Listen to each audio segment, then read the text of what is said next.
Yeah, I'll hit record now. Perfect. We are recording. Thank you. Good morning, everyone. Exciting. Phase 2 going to start Friday in York Region. Yes, I bet there was a collective shout of relief last night, at the very least. Maybe a little bit of wine. We'll see what happens. Adam, do you want to start with just sort of an update, and then I'll turn it over to Dawn Gallagher-Murphy, who I see has joined us. Good morning, Dawn, from MPP Elliott's office. Sure, absolutely. I'll just shoot through as quickly as I can with this one. So yes, as Tracy mentioned, stage 2 starts as of Friday. So obviously I think that's the news that everyone's sort of been waiting for, which just expands the number of businesses that are allowed to reopen. So that I think there's an expansion in areas of sort of personal care services, restaurants and bars, an increase in outdoor activity. So shopping malls as well, obviously, are now allowed to be open as well, obviously under strict health and safety guidelines.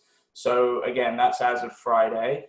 On a municipal level, there's just one thing that's probably worth knowing as well, which is that the municipalities now have the capacity to allow for greater extensions for patios and things like that. So essentially, if you have some sort of business that you have the capacity to move outdoors, provided the municipality doesn't have any issue with that expansion, then you should, in theory, be able to apply for that. The only other real bit of government news that we've had over the last couple of days that's worth pointing out was the province announced over the weekend that events such as weddings and funerals can go ahead at a 30% capacity now, which is a little bit of an increase on the 10-person limit that they provided earlier. There's not been a vast amount of detail about how that's going to be run out, but with any luck, there'll be more rolled out on that. So I think that's roughly everything I have from a government perspective at the moment, but yeah. Perfect. Thank you. Dawn, did you have anything that you wanted to add? Let's see. Good morning, everyone, first off. Yes, trust me, relief that stage 2 was announced yesterday for our areas. So that is the most critical. The only thing I would add on to what Adam has just noted is that we encourage all businesses to refer to the guidelines for reopening. So I would just highlight that once again. That's a critical part of this process. As well, another item I wanted to just let you know about. I'm not too sure if you've heard about all of these items that were announced yesterday. There's a proposed regulatory change to expand data collection to help fight COVID-19. So the proposed regulation would require those who test positive for COVID-19 to answer questions about their race, income, languages spoken, and household size. Individuals can choose not to answer any or all of these questions, and their privacy will be protected. Other than that, yesterday it was announced additional educational content for students and teachers impacted by the school closures. The government has partnered with the Ontario Science Centre and Science North to produce Made in Ontario videos and learning on science, technology, engineering, and math. So the STEM for subjects kindergarten through to grade 12. And these resources are available on the Ontario Science Centre and Science North websites, and new material will be released weekly. Yesterday, they also announced that the province has taken steps to become more self-sufficient in PPE by providing the CSA group, Canadian Standards Association Group Testing and Certification Inc., with $526,200 from the Ontario Together funds to increase capacity for testing and certifying PPE. So the CSA group tests and certifies products to ensure they are compliant with safety, environmental, and operational requirements. As well, this might have been lost in the announcements. I'm going to throw it in there because I think this is an important topic. The government helps survivors rebuild their lives, and they are giving $46 million over the next 5 years for community-based and Indigenous-led anti-human trafficking programs. So I'm striving to get the actual dollars that are coming into Newmarket and Aurora, because we do have associations who do fight human trafficking and assist our victims. Those are all the announcements from yesterday. Can you just talk a little bit about the Digital Main Street expansion? I know that Adam jumped off the call, or I would have asked him to do it. Yes, and sorry, I just want to go to that. That one was announced on, was it Friday? I think so, yeah. Okay, so that was June the 12th. Now, sorry, I don't have that right in front of me. Yikes. You asked It's me okay. I didn't mean to put you on I didn't mean to put you on the spot. What I can say is that there is support. I believe it's up to $2,500 per business. As I recall, and sorry, I don't have my messaging in front of me right now, but I recall when it breaks down the millions of dollars that they're putting in towards this, businesses can receive up to $2,500, and it's to assist with their digital transformation strategies, and more to be discussed as we're endeavoring to have somebody with the chamber this coming Friday.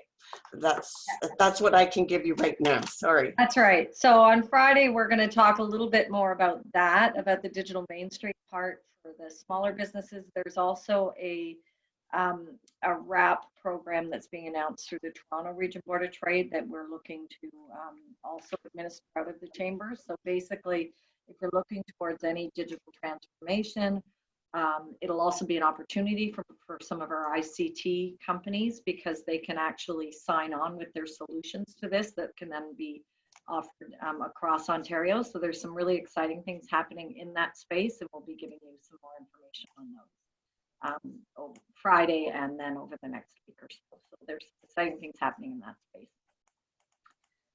There was a question, Jennifer, did you say there was a question from Carl Milroy? Yeah, Carl had just wanted to know from Dawn if there's been any update on recreational sports this summer, or is that stage 3?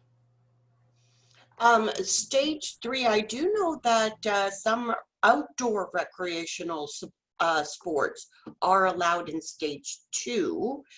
We'd have to refer to exactly what, but the majority will be in stage 3.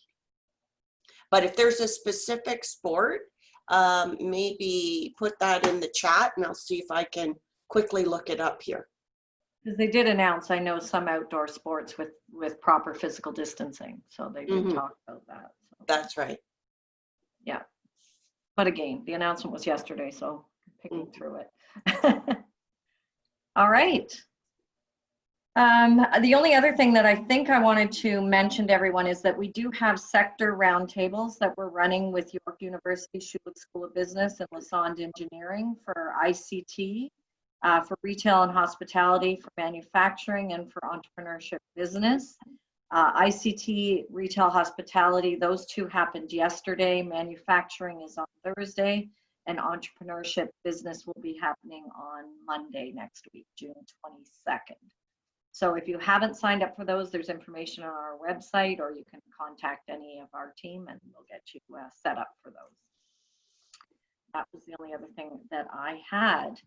Now I'm happy to introduce Lara Veltkamp from Watershed Marketing. I've known Lara for a long time. I think she was one of the first people I met when I came to the chamber in 2012. She was on our board at the time and working with us on the marketing team. So she was instrumental in a lot of the changes that we've made through the years.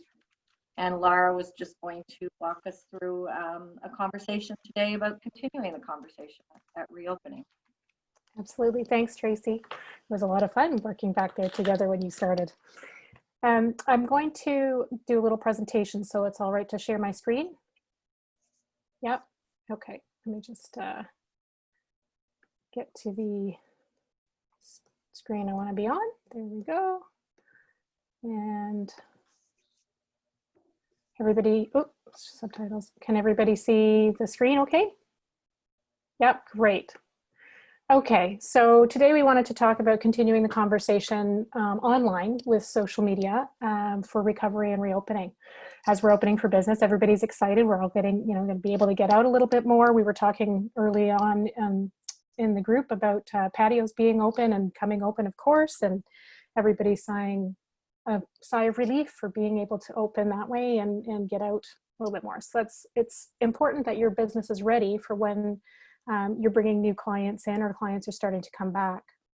So as this reopening happens and as we continue to do business, really, we have one job, and that's to rebuild confidence within the marketplace for not only ourselves, but our employees and our clients. As that's the only way they're going to come back and do business with us, is if they're confident that the protocols that we have in place and the processes that we have in place are going to be effective for them and safe for them to come back. So how do we do this? We'll talk about what pandemic customer studies are showing, first of all, to see what people are doing. There's a huge uptick in social media use right now during the pandemic. Facebook and Instagram are seeing the highest amount of increase in use. LinkedIn for Business is starting to come back again. There was a lot of online sales chats coming back and forth and articles about that. And YouTube and TikTok are the primary ones for the under 25 group. So if you've got an under 25 market, you want to be considering those two social media platforms.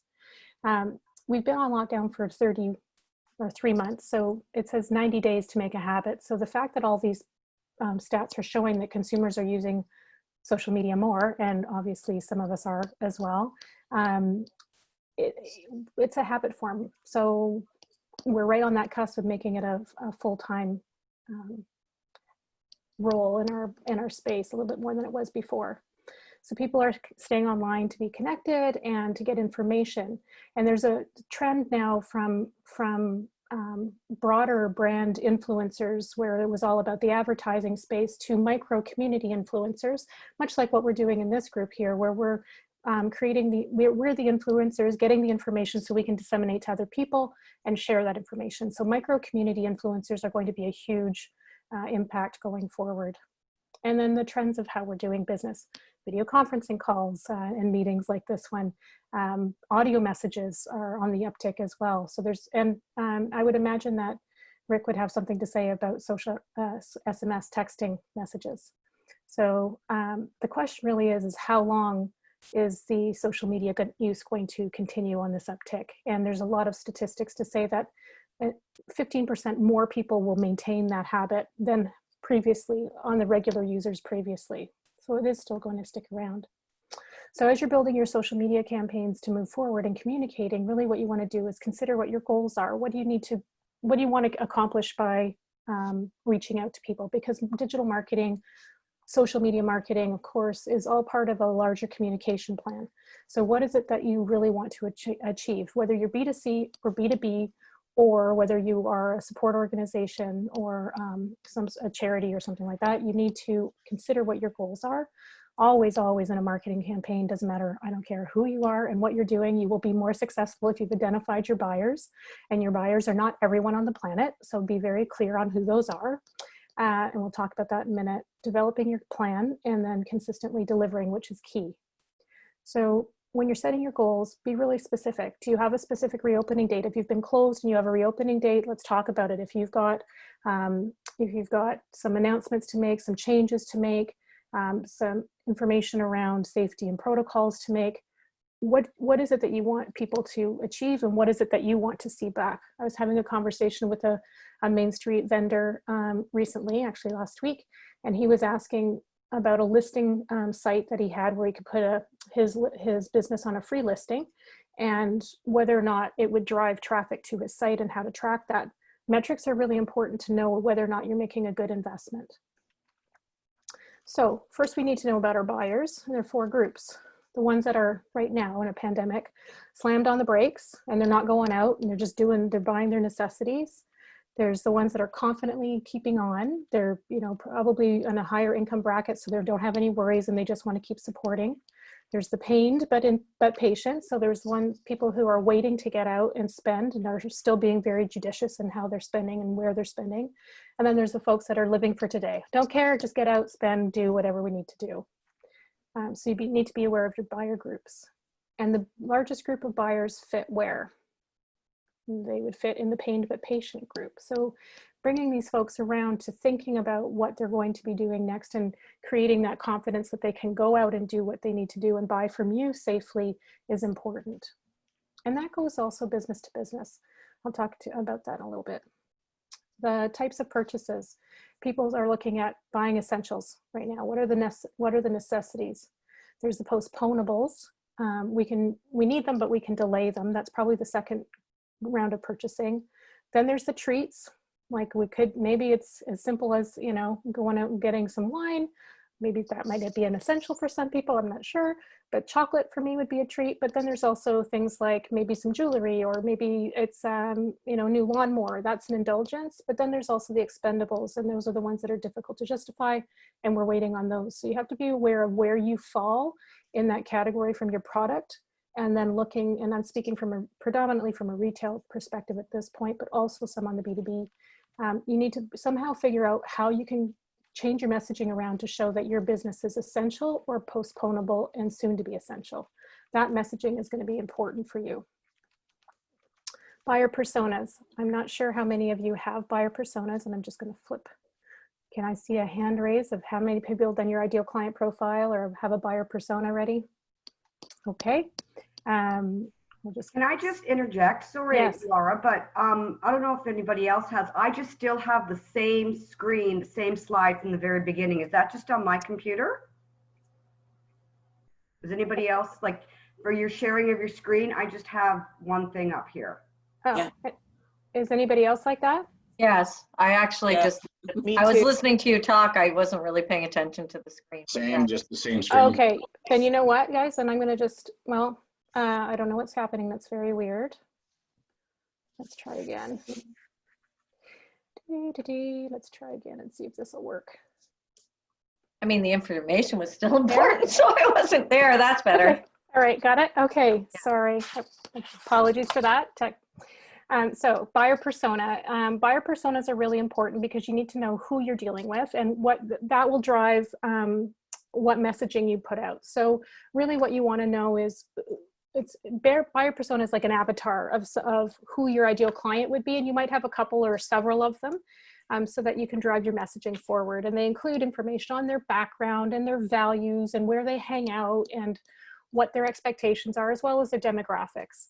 But the biggest piece of a buyer persona, in addition to all that, is understanding what their challenges are, what their buyer behavior usually looks like, and their goals, because that will help you get to your messaging right, so you can get to their pocketbook, I guess, really faster.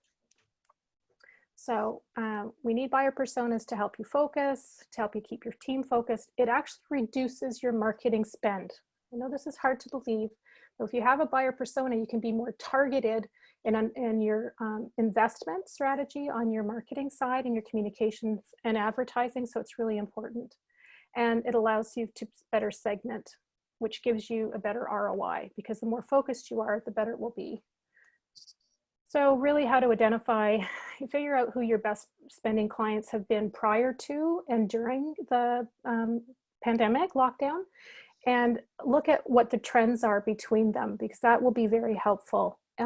If you can interview a couple of those, 3 to 5 of those folks, and figure out what they really need and what their concerns are, you're going to see the thread. And I would ask questions like, what would get you back in this, into shopping? What are you shopping for now? That kind of question, so that you can understand what their thinking is. What is the biggest concern about getting back to shopping, getting back outside, getting back to whatever it might be, going back to work, whatever your your target is. You need to ask questions around that. And the next thing would be how to communicate with them. What channels do you use? How would I best reach you if I needed to get the word out? And then talk with your sales team about that. And you can conduct surveys online if you don't have information. The next thing you want to do is build your communication plan. And this is really the meat of putting social together, is what message do you want to impart? Some people, for some of the Main Street businesses, it's going to be that we're open again, like come and visit us. So there's a bunch about health and safety, which I'll talk about in a minute. There's other messaging, sales. It might be how you're doing business differently now. If you're B2B, it might be, a lot of companies have pivoted with manufacturing for PPE and other services, or other products. So you may want to talk about the stories. Maybe it's about educating and informing. So what messages do you want to impart? That you're part of the community, you're social responsible, that you're health and safety, that you have new products, that you're open for business. All of those are different messages, and be mindful of what those are that you want to create. And then what content can you create around that? Where are the best places to reach your audience? So if you're on Twitter and your audience is on Facebook, you're not going to have a connect. So it's really important to know what those things are. When to reach out. Right now, they've changed a lot of the social media. When to post has changed in the last 3 months. And there's a number of articles that'll tell you where and when are better. It's just really, just as long as you're consistent in getting out there, your message will be seen. And then who's helping you? So that's a big one, is who is helping you get your message out? Could it be associations like the Chamber? Could it be other influencers? Could it be social media correspondents? Could it be your clients? Who's helping you get the word out? Maybe it's a newspaper. Oops. So here we've got, this is sort of the trifecta. You've got earned media, which is your social media, your shared sharings, mentions, posts, your vanity stuff. And then you have your web-based, which is your owned media, the stuff that you actually own and control. And then your paid media, which is your advertising piece. And right in the middle is a perfect marketing plan, right in the middle of the sweet spot. We're talking about this right now and really how it links to your website for a lot of us, okay? So the biggest factor that we're seeing on all sorts of study right now is obviously customers and employees. All of us want to know that we're safe where we're going and we're going to stay healthy, and that we have an opportunity now that we're reopening to actually reconnect, because that's going to be a big one and is a big one. So what are we doing in our messaging to make sure that people know that we're physically distancing, or that our hygiene and cleaning practices and protocols have improved, or that our employees are doing whatever they're doing to help keep people safe? And what other control measures do you have? That's going to be key messaging for anybody coming in. So if we know that somebody, and we can go overboard, I have my own opinions about all sorts of different kinds of health and safety protocols. I work with an international commercial cleaning company that's responsible for a number of not only healthcare and COVID treatment centers, but also large retail centers. And so there's a whole bunch of information around PPE and how it's used properly, and even how cleaning's done properly. I probably know far too much information for anybody's wellness, including mine, but you need to be able to communicate what you're doing, and that's important. So the other thing you want to consider is, are you going to curate content or create content? Curating content is really just as effective in a lot of ways as creating content, because you can become, if you want to be that information source, like the Chamber is for specific aspects of, getting back to business on what the government programs are offering. The Newmarket Chamber has become really a curator portal and a curated content portal in a lot of ways. And it's a very effective model. Versus a creation of content, which really there should be a blend, which is your personal first line creation. So it's your owned written or video or whatever it might be. So creating versus curating depends on what kind of organization you have and who you want to be in that space.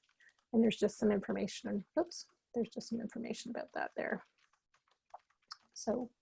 Because curating can create a lot of time, needs a lot of time too. So curating can sometimes be easier. Content of posts, safety, we talked about. What's happening, we've talked about. Newsjacking. The other day there was an article about daycares reopening and if they're going to reopen safely, and cleaning protocols. So of course that's something that we could jump on very quickly with our client for the cleaning company and get some exposure. We have another emergency training company that are emergency management and training. They do crisis planning.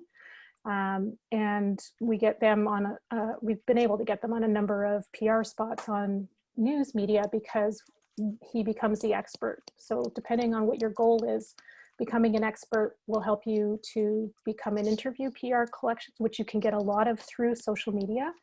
And then you can also newsjack, which is basically taking advantage of, you know, some story that's come out right at the infancy of it, and then you make it relevant to your business in some way. And then hashtags. Hashtags are important and fun. And we have, today is National Fudge Day. Anybody like fudge? Because today is National Fudge Day. So Sasha's Sweets was at the one of the farmers markets I was at on the weekend, and she's probably doing a campaign today because she sells fudge. And International Sushi Day. So if there's any sushi restaurants and the owners in the audience today, we've got June 18th. Might be a great day to take advantage of some of that for fun and posting.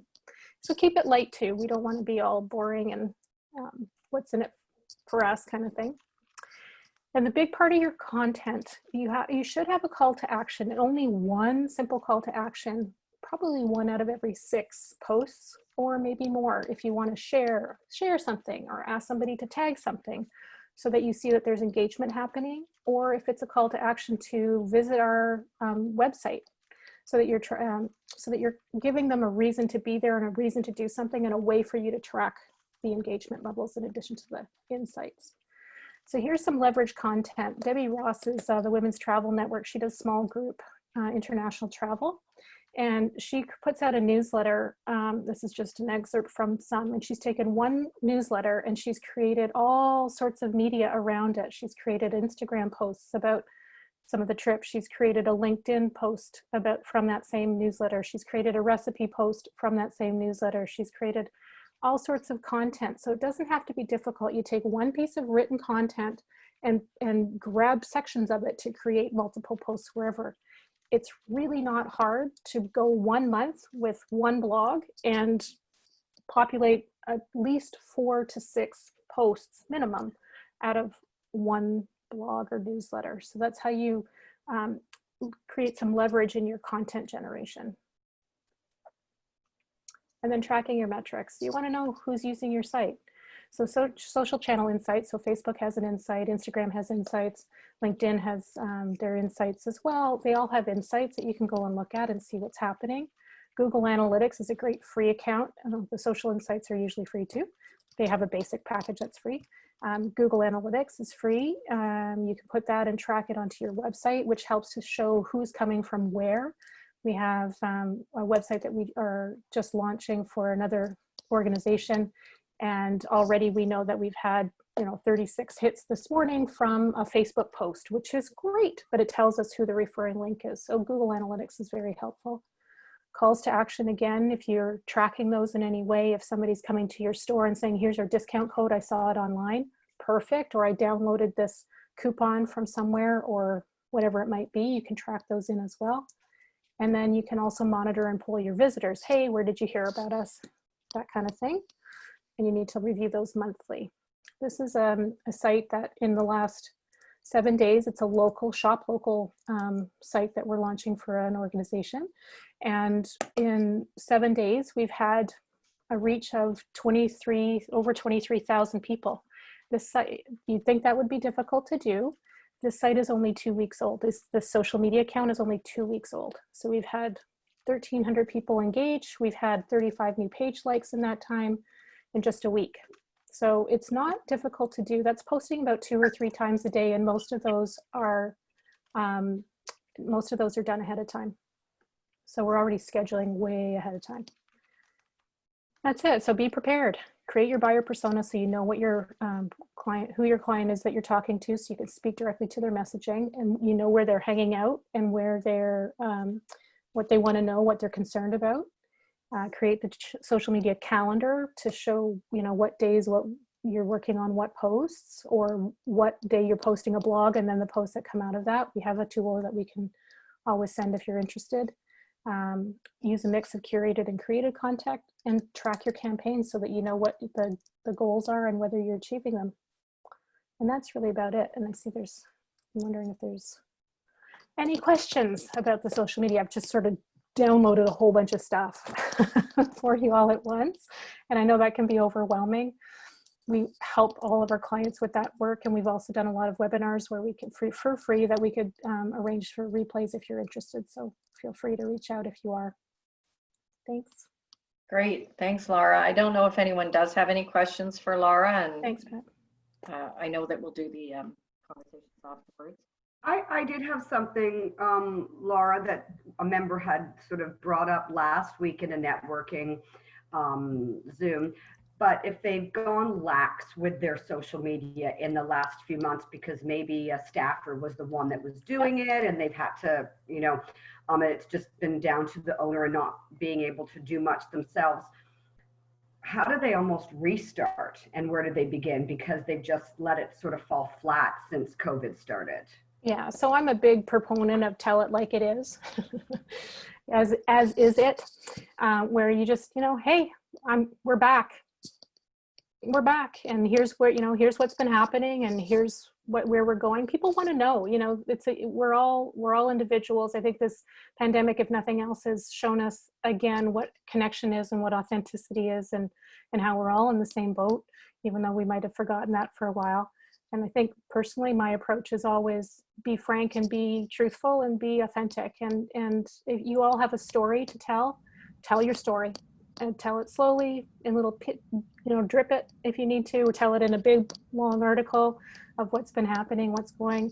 You'll gain connection and you'll build trust and rapport that way. So even if you stopped and you want to restart, it doesn't have to be 25 times a day. It can be 3 times a week.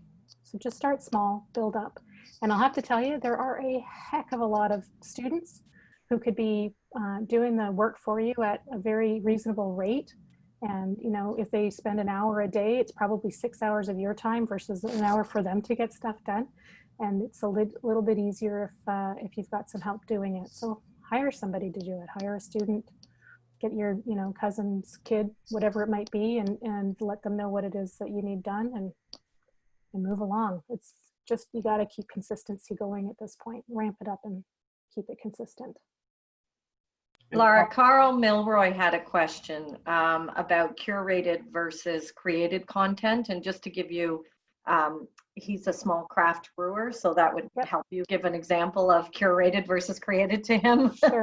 Sure. Curated content is content that somebody else has created. So it could be like, it could be an article that came out of, the Chamber's a great site. So anything that the government's put out about COVID-19, about the reopening or whatever else, the Chamber is reposting that information, packaging it up however they need to package to create an information source to their membership, to us. And so that would be curated content, where you're taking somebody else's material, adding a little bit of an intro to it, and repost and posting or sharing or adding it to your website. That's curated. So you're basically giving it your rubber stamp of approval, and or finding it interesting. A created piece is if you're writing your own blog, or if you've written an article, or if it's if you've created a video, or like for you, Carl, it might be really cool to have somebody take a look, what your process of brewing is, and then how your distribution's happening, like little video clips of your driver going out delivering, making those deliveries, or people picking up, and how that's happening. That might be a fun little piece of created content that you could talk about. So created is the stuff that you've prepared, and curated is somebody else's that you're resharing, basically. Hope that helps. Yeah, thank you. You're welcome. Was there any other questions that you see, Jennifer? Sorry, can we get the presentation? So Lara, are we going to share that presentation? Absolutely. I'll get the slides together for you, and I'll send that over to Tyler, I guess. Tyler.